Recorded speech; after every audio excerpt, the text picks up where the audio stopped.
बीच जंग और तेज होने वाली है। यह खतरा इसलिए बढ़ गया है क्योंकि अब यूरोप ने सेना भेजने का ऐलान कर दिया है। इस बीच पुतिन ने यूरोप को डराकर अपना नया टारगेट भी सेट कर लिया है। यूक्रेन के बाद नाटो देश रूस का निशाना बना सकते हैं। जी हां, पुतिन ने साफ कर दिया है कि जो भी यूक्रेन के युद्ध में शामिल होगा उसके बचने की कोई गारंटी नहीं है। अगले 24 घंटे के अंदर पुतिन एक बड़ा फैसला ले सकते हैं। इसी पर पेश है एक खास रिपोर्ट।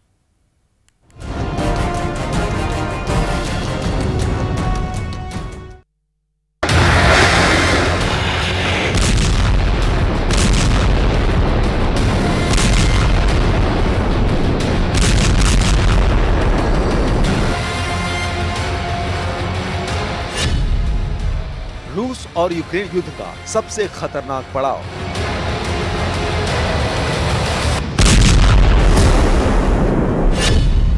यूक्रेन में उठेगी तबाही की नई लहर।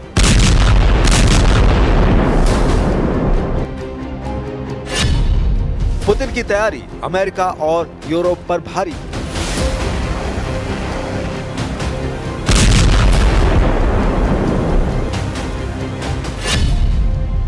वॉर जोन से आई नए महासंग्राम की आहट।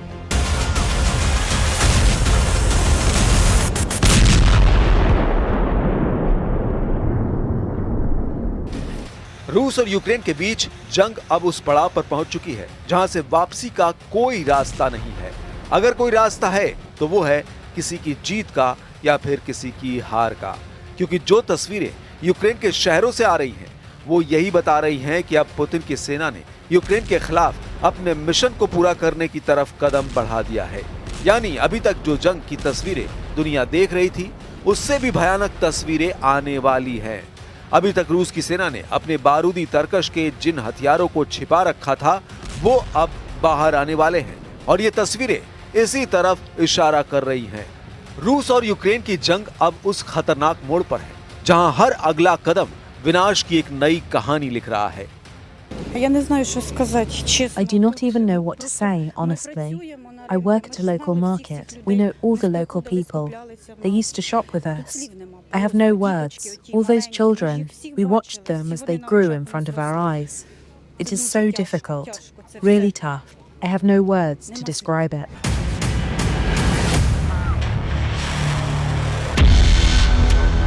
पुतिन की सेना अब सिर्फ फ्रंट लाइन पर नहीं बल्कि सीधे यूक्रेन के दिल पर वार कर रही है। कीव से लेकर खार्किव और डोनेस्क तक आसमान में सिर्फ मिसाइलों की आवाज है और जमीन पर मलबे के ढेर। महज एक हफ्ते में रूस ने हाई प्रिसिशन हथियारों और ड्रोन से 7 बड़े ग्रुप स्ट्राइक किए। टारगेट साफ थे, यूक्रेन की ताकत को जड़ से खत्म करना। हथियारों के कारखाने, एयरबेस, मिसाइल स्टोरेज डिपो और फ्यूल डिपो सब कुछ तबाह कर दिया गया। यानी यूक्रेन की उस ताकत पर हमला किया गया जिसका इस्तेमाल अब तक रूस के खिलाफ किया जा रहा था। इसी बीच रूस ने एक और बड़ा दावा किया है। रक्षा मंत्रालय के मुताबिक 23 से 29 अगस्त के बीच रूसी सेना ने डोनेस्क और निप्रोपेट्रोवस्क में 6 नई बस्तियों पर कब्जा कर लिया। इसका मतलब है कि धीरे धीरे रूस यूक्रेन के नक्शे से गांव और कस्बे मिटाता जा रहा है। ये सिर्फ इलाकों पर कब्जा नहीं बल्कि मनोवैज्ञानिक दबाव भी है, क्योंकि हर बस्ती पर कब्जे के साथ यूक्रेन के लोगों में डर गहराता जा रहा है। लेकिन यूक्रेन भी चुप नहीं है। रूसी हमलों के कुछ ही घंटों बाद जेलेंस्की की सेना ने रूस के ब्रांस्क क्षेत्र में एक डीजल फ्यूल डिस्ट्रीब्यूशन स्टेशन को उड़ा दिया। ये वही स्टेशन था जो रूस के सैनिकों को ईंधन सप्लाई करता था। यूक्रेन का संदेश साफ था, अगर रूस हमारी सप्लाई लाइन तोड़ेगा तो हम भी रूस की सप्लाई लाइन को निशाना बनाएंगे। फिर भी जंग का पलड़ा भारी दिख रहा है रूस के पक्ष में। वजह साफ है, पोक्रोवस्क दिशा। यहाँ रूस ने करीब 1 लाख सैनिक तैनात कर दिए हैं। हथियारों का जखीरा जुटा लिया गया है और यूक्रेनी खुफिया रिपोर्टों के मुताबिक रूस जल्द ही इस दिशा में सबसे बड़ा जमीनी हमला कर सकता है।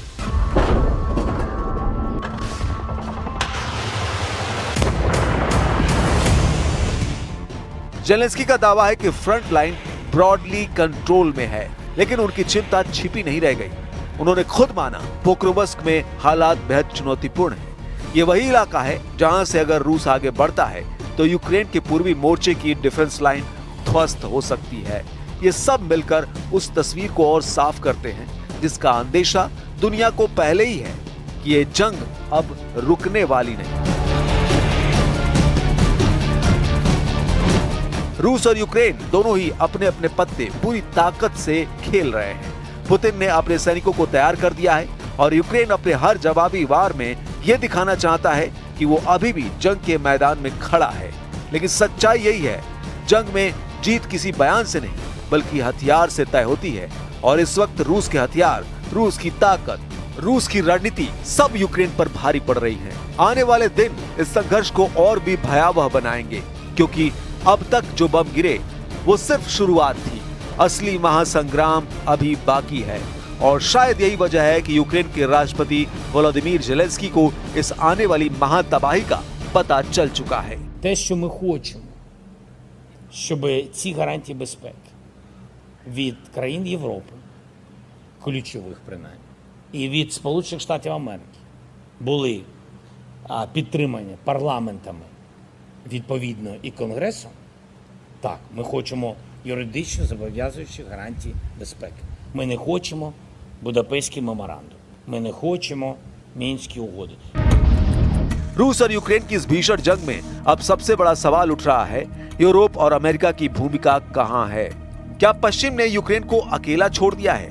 पिछले एक हफ्ते में कीव पर हुई बमबारी ने पूरे यूरोप को झकझोर दिया, लेकिन यूरोपीय देशों की प्रतिक्रिया महज बयानबाजी तक सिमटी रही। ब्रिटेन ने रूस के राजदूत को तलब किया, फ्रांस ने गंभीर चिंता जताई, जर्मनी ने गहरी निंदा की, लेकिन जमीन पर कोई ठोस कदम नहीं उठाया गया। न सैन्य हस्तक्षेप, न कोई प्रतिबंधों की कड़ी, न ही रूसी तेल गैस पर कोई ठोस पाबंदी। नतीजा साफ है, यूरोप इस युद्ध में सिर्फ तमाशबीन बनकर रह गया है।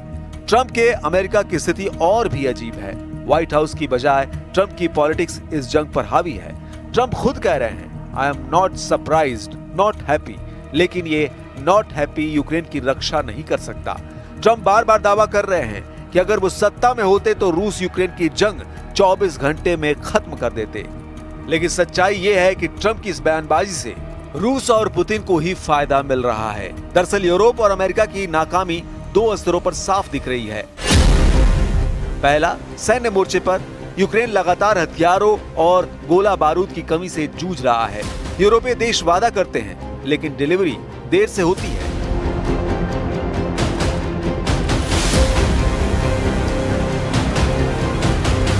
अमेरिका से आने वाले एड पैकेज पर कांग्रेस में राजनीति हो रही है।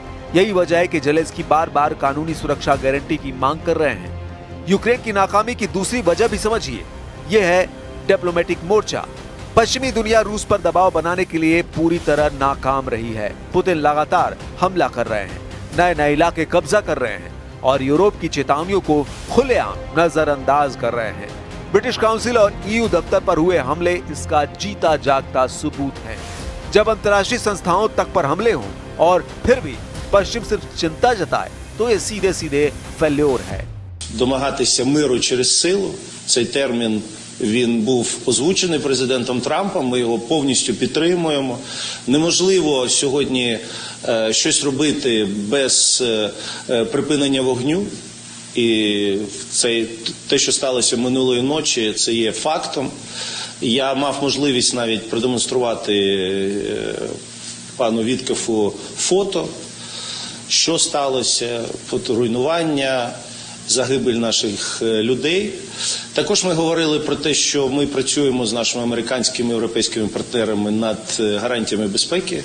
Це дуже важливо, і без них неможливо дивитися вперед. І сьогодні Україна і українці, безумовно, потребують дуже чітких і дуже сильних гарантій безпеки. І саме про такі гарантії безпеки ми говоримо.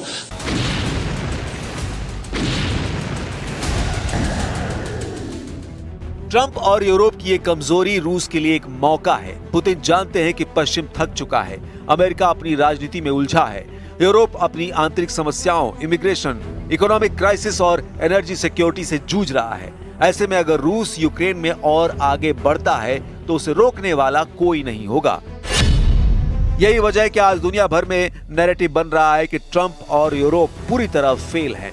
ज़ेलेंस्की को उम्मीद थी कि पश्चिम उनके लिए ढाल बनेगा, लेकिन अब वही पश्चिम सवालों के घेरे में है। इस युद्ध का असली सच यही है कि जब बड़े देश राजनीतिक बयानबाजी और कूटनीतिक दिखावे में उलझ जाते हैं, तब छोटे देश युद्ध भूमि पर अकेले पड़ जाते हैं। और इस वक्त यूक्रेन उसी अकेलेपन का सबसे बड़ा उदाहरण है। लेकिन ये मामला सिर्फ यूक्रेन की बेचारगी तक सीमित नहीं है। ये हालात तमाम चुनौतियों के बीच लगातार बढ़ती रूस की ताकत और पुतिन की मजबूत इच्छा शक्ति की तरफ भी इशारा करते हैं।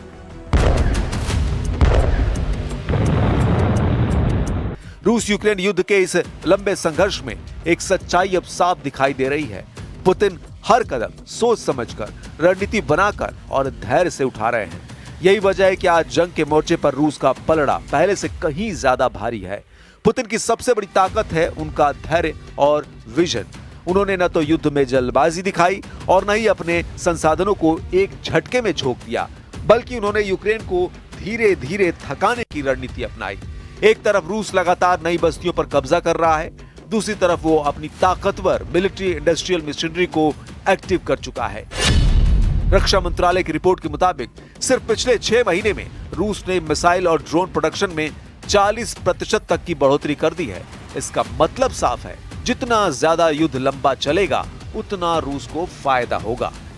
यही वजह है कि पुतिन अब हर मामले में हाई प्रिसिशन हथियारों और ड्रोन का इस्तेमाल कर रहे हैं। दूसरी ताकत रूस की ऊर्जा राजनीति। यूरोप ने रूस से गैस और तेल खरीदना बंद करने की कोशिश की, लेकिन सच ये है कि रूस ने नए बाजार ढूंढ लिए।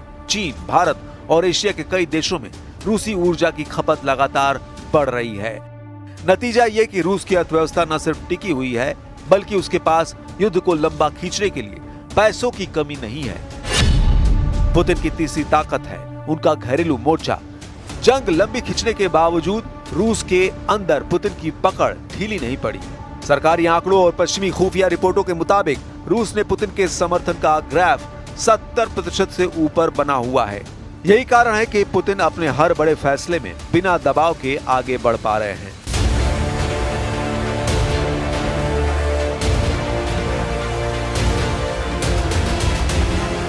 इसके अलावा पुतिन की कूटनीतिक रणनीति भी पश्चिम के लिए बड़ी चुनौती है।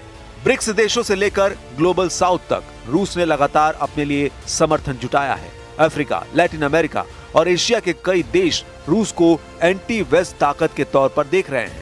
संयुक्त राष्ट्र में भले ही निंदा प्रस्ताव आते हों, लेकिन असल दुनिया में पुतिन को कूटनीतिक अकेलापन झेलना नहीं पड़ रहा। और अब चौथी और सबसे अहम ताकत फौजी जमावड़ा। यूक्रेन के राष्ट्रपति जेलेंस्की ने खुद स्वीकार किया है कि रूस ने पोक्रोवस्क दिशा में लगभग 1 लाख सैनिक तैनात कर दिए हैं। इसके साथ ही टैंकों, तोपों और मिसाइलों का विशाल भंडार तैयार है। इसका मतलब है कि आने वाले दिनों में रूस किसी भी वक्त सबसे बड़ा जमीनी हमला कर सकता है। इन सारी बातों को जोड़